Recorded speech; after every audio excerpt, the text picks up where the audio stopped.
Hi guys! So nandito na naman tayo sa panibagong vlog natin. So ngayon, tuturuan ko lang po kayo or gagawa lang po kasi ako ng chili paste para sa ah, pampagana sa pagkain. Kasi syempre, alam niyo na, mga Oragon, hindi ko na mahilig sa sili. So, stay tuned lang mga ka-Oragon. So nandito, nag-grind lang ako kanina ng sili at saka bawang at saka oil. Pinaghalo-halo ko na siya at blender ko na, kaya nandito na siya. So igigisa ko na lang siya, lulutuin ko na lang. So ang gagawin lang po natin, alisin lang natin yung moisture para hindi siya mapanis, ano po, kasi syempre yung sili merong tubig, ano po. Then gumagawa tayo ng yan, nag-i-sterilize tayo ng bottle na paglalagyan natin para hindi siya mapanis at saka yung mga mikrobyo ay mamatay. Okay, so ito po yung ginawa natin kanina. Yan, so igigisa lang ng ano po natin siya. Okay, so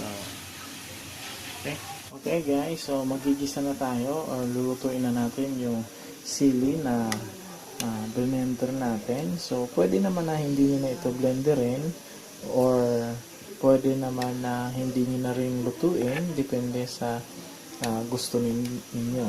Kung gusto nyo na ganito na ang itsura nito, okay naman. So ang ano lang gagawin nyo, dapat yung sili medyo tuyo ng konti, kulang ang moisture niya, konti na lang yung moisture niya para pag blender nyo, tinunaw nyo siya, so hindi siya magkakaroon ng moisture at hindi siya mapapanis kasi yung moisture ang kakapagpapanis sa kanya. Okay, so simulan natin.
So guys, hindi naman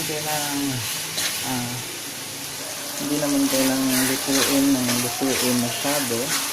Yung iba naman, makikita niyo sa iba, ang ginagawa nila, niluluto muna nila yung sili, tapos sa kanila i-blender, tutunawin, tapos uulitin ang pagluto hanggang sa mawala yung moisture. So, kaya para mas mabilis mawala yung moisture, grind na muna natin siya, tapos saka natin niluto. Ano po? Ito po, kulang pa po ang oil nito.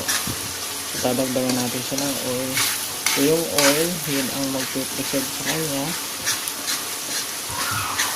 Tapos asin.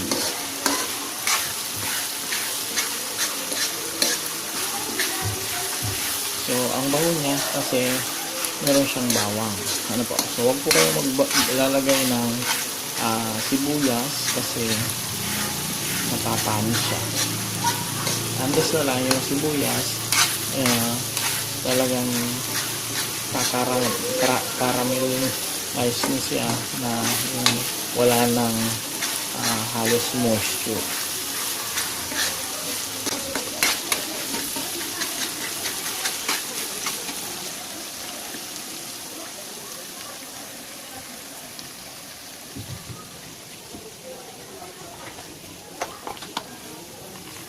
So, dagdagan natin siya ng oil.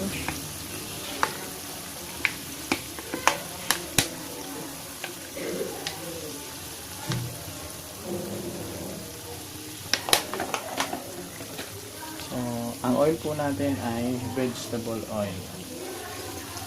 Mas healthy po kasi yung vegetable oil.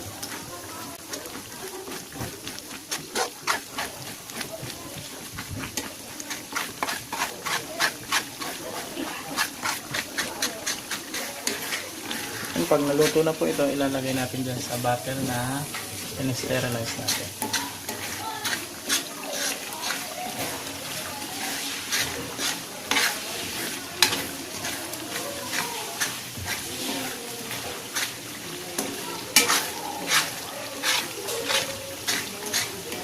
Mas mabango po ito sana kung coconut oil ang gamit natin.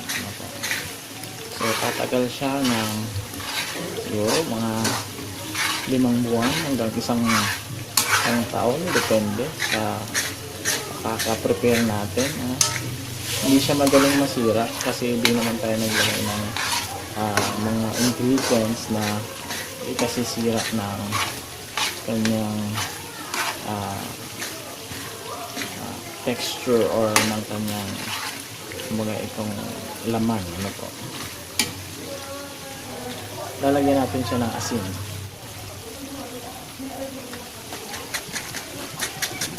So asin lang po ang gagamitin natin para mag-preserve siya. Gagawin lang natin ng asin, hindi siya, or lutok din yung asin.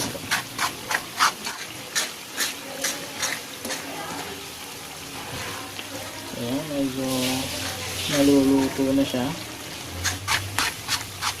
Kunti na lang po mga kauras dun. Naluluto na siya.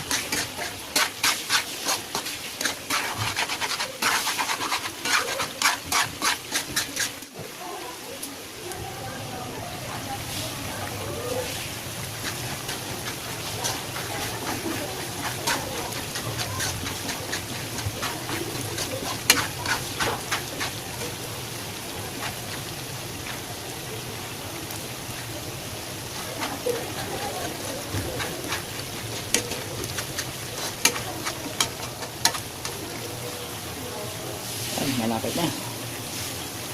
Medyo umitin na yung ilalim niya. Konting ano na lang. Okay guys, yan na po, luto na. So, lalagay na po natin siya dito sa pinakuluan natin, in-sterilize natin na mga bote. Okay na siya. Luto na. So, makikita nyo ang texture niya kanina. Ngayon, so ngayon makikita natin yung sili, parang nawala na siya ng katas na. So, yan ang sili labuyo ala Oragon style. Chili paste. So, yan. Lagyan natin, prepare lang natin. Okay? So, pagkatapos yan, meron tayong sili. So, guys, hanggang dito na lang muna. At gagawin muna natin yon. So, maraming salamat. Huwag kalimutan na i-subscribe ang channel ko. Thank you.